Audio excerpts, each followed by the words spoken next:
नमस्कार। आज हम बात करेंगे एपिसोड नंबर 15 में इस पुस्तक के बारे में, कंकाल।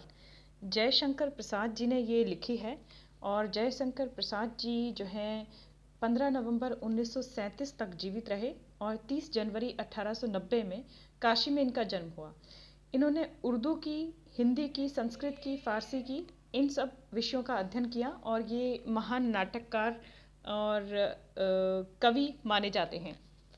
ये इनकी सर्वश्रेष्ठ रचनाओं में से एक है। और कंकाल, जैसा कि नाम से ही जाहिर है, ये किसके बारे में है, ये कहानी कितना झकझोर देने वाली है, वो मैं आपको बताती हूँ। असल में जब भी हम धर्म की या समाज की बात करते हैं या महिला की बात करते हैं तो हमारे दिमाग में हमेशा जो है सामाजिक चीज़ें ज़्यादा आती हैं, लेकिन धर्म कैसे मनुष्य को प्रताड़ित करता है, विशेषकर स्त्रियों को प्रताड़ित करता है, शूद्रों को प्रताड़ित करता है, ये हम समझ नहीं पाते हैं। तो इस कहानी में दलित चिंतन भी है, इस कहानी में स्त्री चिंतन भी है और इस कहानी में समाज का दोहरा मापदंड भी है और पुरुषों का दोहरा मापदंड भी है। तो ये बहुत ही बेहतरीन कहानी है और हर व्यक्ति को इसे समझने के लिए जो है ज़रूर इसको पढ़ना चाहिए। मैं इसे बिल्कुल रेकमेंड करूँगी। मैं इस कहानी को शुरू करूँ उससे पहले मैं आपको कुछ बताना चाहती हूँ। जैसा कि हम जब भी कभी अध्ययन करने के बारे में सोचते हैं या समझना चाहते हैं समाज के बारे में, देश के बारे में, राष्ट्र के बारे में, तो हमेशा हमें लगता है कि हम नॉन फिक्शनल किताबों को देखें। मतलब हम ऐसी किताबों को उठाएं जो ऐसे व्यक्तियों ने लिखी हैं, जो कोई कहानी नहीं है, कोई रचना नहीं है, बल्कि समय सामयिक विषय पर यानी आसपास जो हो रहा है उसको ध्यान में रखकर लिखी हुई है। लेकिन जो कहानियाँ होती हैं वो भी उस समय को अच्छी तरह से बता पाती हैं और बहुत ही अच्छी तरह से वो रेलेवेंट रहती हैं। ये पुस्तक इतनी पुरानी है, इतनी प्राचीन है, लेकिन आज के समय में भी ये रेलेवेंट है। तो देखिए, कहानी की शुरुआत होती है निरंजन नाम के एक लड़के से, जो एक किशोरी नाम की लड़की के साथ खेल रहा है। 11-13 साल का बच्चा है और उसी की उम्र की हम उम्र एक लड़की है।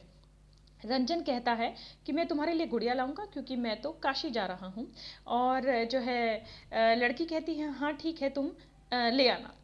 तो निरंजन को ये पता ही नहीं है कि उसकी माँ ने एक व्रत लिया हुआ है कि अगर मेरे घर में बेटा होता है, संतान नहीं हो रही थी, अगर होता है तो मैं पहला बच्चा जो है किसी मंदिर को दान दे दूंगी। तो निरंजन जो खुद ही 11-12 साल का है उसको दान दे दिया जाता है एक मंदिर को और इस तरह से वो बड़ा होता है। और बड़ा हो के जब वो 21 साल का होता है तब तक वो काफ़ी चर्चित एक बाबा बन चुका था, एक मठ का अध्यक्ष बन चुका था, बाबा बन चुका था। इधर रंजना की शादी हो जाती है और रंजना अपने पति के साथ इसी निरंजन के पास आती है। अब देखिए कैसी क्रूरता है कि एक व्यक्ति, एक बच्चा जो अभी युवा नहीं हुआ है, उसको दान दे दिया गया है एक मंदिर को। और मंदिर की शर्त क्या है कि वो महंत जो बनेगा उसे कभी विवाह नहीं करना है, कभी शारीरिक संबंध नहीं बनाना है। तो कैसे एक व्यक्ति की इच्छा के बिना उसे ऐसा कठोर जो है जीवन जीने के लिए विवश कर दिया जाता है धर्म के द्वारा, समाज के द्वारा। तो निरंजन जब किशोरी को देखता है तो पहचान जाता है कि ये तो मेरी बचपन की मित्र है और उसके मन में आकांक्षाएं उत्पन्न हो जाती हैं। जैसे एक पुरुष को स्त्री के प्रति अनुराग होता है, वो प्रेम, वो अनुराग, वो वासना उसके हृदय में जाग उठती है। तो जो रंजना है वो सिर्फ उसी चीज़ के लिए आई थी जिस चीज़ के लिए जो धार्मिक महिलाएं इस तरह के बाबाओं के पास जाती हैं कि मुझे बच्चा नहीं हो रहा है। लेकिन जो निरंजन होता है उसे पहचान के वहाँ से चला जाता है और जाके हरिद्वार चला जाता है। हरिद्वार जाने का मकसद ये था कि वो अपने दिमाग से इस स्त्री के बारे में, इस अपनी बचपन की मित्र के बारे में निकाल सके। लेकिन रंजना सोचती है, माफ़ कीजिए, किशोरी, उस लड़की का नाम था किशोरी, सोचती है कि जो है मैं निरंजन बाबा के पीछे पीछे जाऊं तभी मुझे आशीर्वाद मिलेगा। लेकिन उसका जो पति होता है वो कहता है कि मैं अपना बिजनेस करने जा रहा हूँ। तो किशोरी पहुँच जाती है हरिद्वार इस व्यक्ति के पीछे और उनमें अवैध संबंध हो जाते हैं। और जो है 6 महीने पश्चात जो किशोरी का घरवाला उसको लेने आता है तो वो प्रेग्नेंट होती है और सबको पता होता है कि ये जो बच्चा है वो उसके हस्बैंड का नहीं है। लेकिन इस बात से खिन्न होकर, समाज के डर से, वो अपने बच्चे और अपनी पत्नी को अस्वीकार भी नहीं करता, लेकिन उन्हें अपने से एक तरह से अलग कर देता है और खुद अमृतसर का कारोबार संभालने लगता है और किशोरी को लखनऊ में छोड़ देता है अपने बच्चे के साथ। अब ये जो निरंजन बाबा हैं, इनके मन में जो है, जैसे किसी पुरुष के मन में इच्छा होती है वैसी इच्छाएं पनपने लगी हैं, तो ये एक और विधवा को आश्रय देते हैं। और उस विधवा के साथ भी कुछ ऐसा ही हुआ था कि उसका देवर उसको हरिद्वार में पटक के चला गया था कि ये कोई प्रॉपर्टी क्लेम ना कर ले, क्योंकि मेरे भाई की मृत्यु हो चुकी है। तो इस तरह से ठुकराई हुई जो महिला होती है, उस महिला का नाम रंजना होता है। तो इस रंजना को जो है निरंजन बाबा अपनी शरण में ले लेते हैं। जब रंजना प्रेग्नेंट हो जाती है निरंजन बाबा से, तो निरंजना की शादी किसी और व्यक्ति से करा दी जाती है। तो इस तरह से निरंजन बाबा के 2 अवैध बच्चे पैदा होते हैं। पहला जो लड़का होता है वो किशोरी से होता है, उसका नाम विजय रखा जाता है। दूसरी लड़की का नाम जो कि रंजना से है, उसका तारा रखा जाता है। अब कहानी में यहाँ एक और कैरेक्टर की एंट्री होती है। ये बताया जाता है कि जो वो कैरेक्टर है वो किसी हिंदू जो है प्राचीन बड़े सम्राट का जो है वंशज है। जैसे और उसके गले में एक चौकोर टुकड़ा लगा हुआ है। और वैसे वो अनाथ था, लेकिन पढ़ने लिखने में काफ़ी तेज़ था। तो लखनऊ में उसकी जो है वो जब कॉलेज में पढ़ रहा होता है, तो वो एक मेले में जाता है जहाँ पर तारा उसको मिलती है। अब तारा अपने माँ बाप से बिछड़ गई थी और जो है उस मेले में भटक रही थी। तो उस लड़के को समझ आ जाता है, जिसका नाम मंगल है, कि ये लड़की बिछड़ गई है। लेकिन वहाँ पर एक बुढ़िया आती है और कहती है कि नहीं नहीं, ये तो मेरे साथ है। इस तरह से बहलाकर जो है तारा को अपने साथ ले जाती है और तारा को एक कोठे पे बिठा देती है। अब वो तारा की कीमत लगाने की कोशिश कर रही है कि क्योंकि ये लड़की कुंवारी है तो सबसे ऊंची कीमत वाले को मैं इसको बेचूंगी। तो मंगल को उसका दोस्त कहता है कि हम भी ऐसी जगहों पे जाना चाहिए, देखना चाहिए शरीर को समझने के लिए। और तो मंगल जब वहाँ जाता है तो वो देखता है कि ये तो वही लड़की है।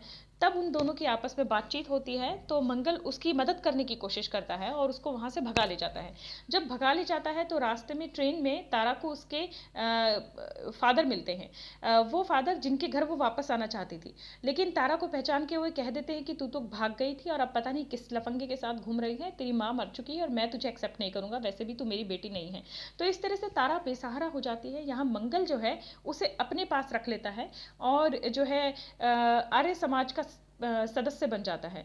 अब वो पति पत्नी की तरह एक दूसरे के साथ रहने लगते हैं, उनमें शारीरिक संबंध भी बनते हैं। मंगल जो है वो रेप बाय डिसेप्शन करता है, मतलब उसको ऐसा विश्वास दिलाता है कि मैं तुमसे प्यार करता हूँ, मैं तुमसे शादी करूँगा।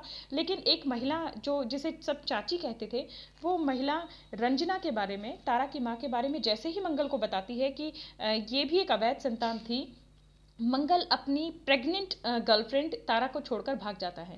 तारा इस बात से इतना सदमे में आ जाती है कि वो मरना चाहती थी, लेकिन किसी बाबा के कहने पे कि बच्चा तो कर लो, तुम 2 की हत्या कैसे कर सकती हो, वो अस्पताल में अपना बच्चा छोड़कर चली आती है उसे पैदा करके। और भटकते भटकते एक ऐसे व्यक्ति के घर पहुंचती है जिसका नाम विजय था, यानी कि वो पहुंच जाती है किशोरी के घर।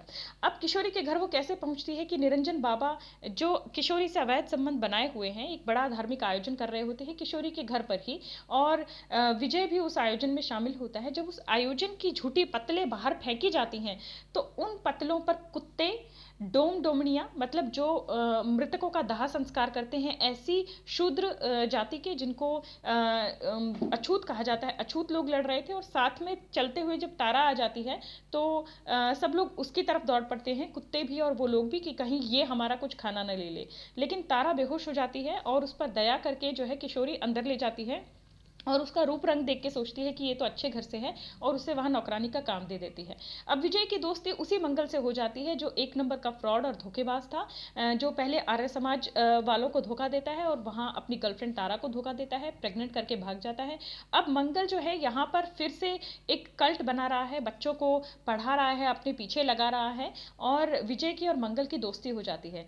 अब मंगल जो है तारा को उस घर में देख लेता है, लेकिन तारा जो है उसे कोई भाव नहीं देती और ना ही उसके साथ जाना चाहती है। अब विजय जो है, क्योंकि एक बालक ही है, टीनेजर है, वो थोड़ा थोड़ा तारा की तरफ आकर्षित हो रहा है, लेकिन तारा को अब किसी भी पुरुष में कोई इंटरेस्ट नहीं है। तो जो है विजय जो है उसका ध्यान एक बाल विधवा की तरफ चला जाता है, क्योंकि उसका दिल था, अभी जवान हो रहा है वो। तो जो बाल विधवा होती है घंटी, उसके साथ विजय भाग जाता है। अब जो किशोरी है वो परेशान हो जाती है कि इकलौता बेटा भाग गया है, और जो है तारा भी वहाँ से चली जाती है, किसी आश्रम में रहने लग जाती है। अब इकलौता बेटा जो भाग गया है घंटी के साथ, ये जो घंटी है इसे कुछ गुंडे उठाने की कोशिश करते हैं, और इस छीना झपटी में जो है विजय के हाथों एक आदमी का खून हो जाता है। अब जिस आदमी का खून हुआ है विजय के हाथों, उसी समय तारा वहां पहुंच जाती है और विजय का इल्जाम अपने सर पर ले लेती है। विजय भटकता है, भागता है और एक जंगल में पहुंच जाता है जहां उसे एक लड़की मिलती है जो गडरियों की बेटी थी, और पता चलता है कि वो लड़की में जो है ना रक्त जो है मुगलों का है, मुगलों की वंशज है वो लड़की। तो जो इस तरह से विजय वहां पर भटकने लगता है। अब विजय के पास पैसा नहीं है, वो अपने माँ बाप से बिछड़ चुका है, दौलत नहीं है, गर्लफ्रेंड नहीं है, कोई एजुकेशन इस तरह की है नहीं, और वो एक खून के इल्ज़ाम से भाग रहा है। तो विजय की पूरी लाइफ ही बर्बाद हो जाती है और वो वहाँ भटकता रहता है। अब वो जो गडरियों की लड़की है जिसका नाम गजो है, वो विजय से प्रभावित होकर फिर मंगल भी उसको मिलता है, मंगल से प्रभावित होकर लड़कियों को शिक्षा देने लगती है। अब जो है मंगल बहुत बड़ा महान बनने की कोशिश करता है, और मंगल निरंजन बाबा के पास उस गडरियों की लड़की गजो को लेके जाता है और कहता है कि मैं इससे विवाह करना चाहता हूँ और हम दोनों मिलकर सामाजिक कार्य करेंगे। अभी जो है इस पर मुकदमा चल ही रहा है तारा पर, और तारा बरी हो जाती है क्योंकि कोई सबूत नहीं मिलता कि उसने उस व्यक्ति का खून किया था। सब लोग यही समझते हैं कि इसने सेल्फ डिफेंस में उस व्यक्ति को मार डाला, ये तारा को ही उठाने आया था। इधर जो है तारा का जो बेटा है जो उसने अस्पताल में छोड़ा था, जब चाची को लगता है कि मेरे भड़काने से ये बच्चा जो है अनाथ हुआ है, चाची उसको पालने लगती है, और जो है इस तरह से लेटर ऑन ये सारे आपस में मिल जाते हैं। लेकिन सबसे बड़ा बुरा हाल विजय का होता है। विजय जो है भीख मांगने लगता है। वो पहले ही मुजरिम बनकर भटक रहा था। जब तारा बरी हो जाती है तब उस पर तो कोई इल्ज़ाम नहीं रहता, लेकिन वो भीख मांगने लगता है। अब जो किशोरी का हस्बैंड था वो वापस आ जाता है, उसे पता चलता है कि उसका बेटा तो भटक चुका है और कहीं मिल ही नहीं रहा है, तो वो एक बच्चे को गोद लेना चाहता है, और वो बच्चा तारा का ही बच्चा होता है। तो तारा अपने ही बच्चे को की आया बनके वापस जो है किशोरी के घर में काम करने लगती है। और यहाँ जो चाची है, चाची को भी पता चलता है कि उनकी बेटी बिछड़ी हुई जो घंटी है जो विजय के साथ भाग गई थी, वो उनकी बेटी है। तो इस तरह से एक हिंदी फिल्म की कहानी की तरह जो है सारे आपस में मिल जाते हैं। लेकिन सबसे बुरा हाल विजय का होता है। विजय भूख से मर जाता है और मंगल की जय जयकान हो रही होती है। मंगल बहुत बड़ा धर्मात्मा घोषित कर दिया जाता है। निरंजन बाबा जिनके 2 अवैध संतानें थी और न जाने कितने ही उन्होंने पीछे काम किए थे, उनकी भी बहुत वाह वाह हो रही होती है, और एक तरफ तारा अपनी अवैध संतान को आया की तरह पाल रही होती है। तो जब विजय मर के किनारे पर पड़ा होता है तो मंगल की शोभा यात्रा जा रही होती है अपनी पत्नी के साथ। उसकी पत्नी गजो भी बहुत धर्मात्मा बन चुकी है, और जो तारा ना वहाँ पर घूंघट खींच कर खड़ी हो जाती है, और सब लोग कहते हैं ये कंकाल किसका है। तो देखिए किस तरह से विजय का कंकाल बन जाता है, जो कि एक किशोरी जो कि एक मशहूर धनाढ्य स्त्री थी उसका बेटा था, और निरंजन जो कि एक बहुत ही मशहूर धनाढ्य महंत था उसका अवैध बच्चा था। और अगर जो उसके नॉन बायोलॉजिकल फादर भी देखे जाएं तो भी वो बहुत पैसे वाले थे, फिर भी उसका हाल ये होता है। तो ये समाज का कंकाल है कि हमारा समाज कितना दोगला है, कितना घिनौना है, और इसमें स्त्री पुरुष के जो संबंध हैं वो किस तरह से पीठ पीछे होते हैं, धर्म की वजह से किस तरह पीठ पीछे होते हैं। जैसे सेलिबेसी यानी ज़बरदस्ती का ब्रह्मचार्य जो निरंजन पर ओढ़ा दिया जाता है, इसकी वजह से जो निरंजन जो है अवैध संबंध बनाता है। दूसरा इसमें यह दिखाया गया है कि कैसे पुरुष ये ढोंग करता है कि वो एक स्त्री को बचा कर ला रहा है, जबकि उस स्त्री को धोखा देकर भाग जाता है। रेप बाय डिसेप्शन करता है मंगल, और इतना बड़ा घिनौना काम करने के बाद भी मंगल समाज में धर्मात्मा बनकर घूमता है। और ये भी दिखाया गया है कि जब कोई अपनी लाइन से हट जाता है, अपने परिवार से बिछुड़ जाता है या समाज से कट जाता है, तो उसका क्या हाल होता है, वो कंकाल ही बन जाता है, वो मर ही जाता है भीख मांगते मांगते। तो इस तरह से ये बहुत ही रोचक कहानी है, और इसमें धर्म की जो कलई है वो अच्छे से खोली गई है।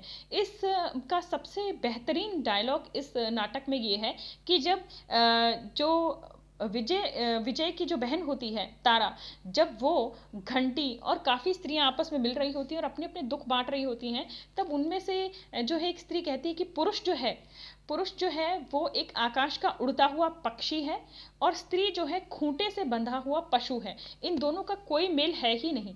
मतलब पुरुष इतना स्वच्छंद है इस धर्म में, इस समाज में, कि वो जो चाहे कर सकता है। वो अवैध संतानें पैदा कर सकता है, वो अवैध संतानें पैदा करके छोड़ सकता है, फिर फिर धर्मात्मा बनने का ढोंग कर सकता है जैसे मंगल ने किया, और अवैध संतानें उत्पन्न कर सकता है जैसे निरंजन ने किया, वो भी धर्मात्मा बनने का ढोंग कर रहा था। तो इस तरह से पुरुष कुछ भी कर सकता है, वो स्वच्छंद है, उसकी मर्जी है, वो जहाँ चाहे जहाँ उड़ता फिरे। लेकिन स्त्री जो है खूंटे पे बंधा हुआ पशु है, वो अपने बच्चों से बंध जाती है, परिवार से बंध जाती है, समाज से बंध जाती है। तो बंधी हुई है स्त्री पशु की तरह, और स्वच्छंद है पुरुष पक्षी की तरह। तो ये बहुत ही अच्छी और रोचक कहानी थी। और आपको आज के समाज को समझने के लिए, दोगलेपन को समझने के लिए, धर्म को समझने के लिए, और धर्म में जो पाखंड मिला हुआ है उसको समझने के लिए कंकाल को पढ़ना बहुत ज़रूरी है। और मैं इस कहानी को 100 में से 100 नंबर दूंगी, 10 on 10 दूंगी। और ज़रूर इस रोचक कहानी को पढ़ना चाहिए। जब आप खुद पढ़ेंगे तब आप जानेंगे कि कितनी संवेदनशील बनाती हैं ऐसी कहानियाँ। और फिक्शन की तो बात ही क्या है। तो जयशंकर प्रसाद जी की कुछ रचनाएं मुझे काफ़ी बोरिंग लगी, जैसे मैंने अपने पिछले वीडियोस में बताया, लेकिन ये बहुत ही अच्छी थी। मैं अपने हर वीडियो में एक रिक्वेस्ट करना भूल जाती हूँ, अगर आपको मेरी मेहनत पसंद आती है तो प्लीज़ मेरा चैनल सब्सक्राइब कीजिए। मेरे चैनल के सब्सक्राइबर्स बहुत कम हैं। अगर सब्सक्राइबर्स थोड़े भी बढ़ते हैं तो उससे मेरे जैसे लोगों को हौसला मिलता है कि हम कुछ अपने दैनिक जीवन से अलग करें, कुछ ज्ञान बांटें, कुछ ज्ञान हासिल करें। तो कृपया सब्सक्राइब ज़रूर कीजिएगा। धन्यवाद।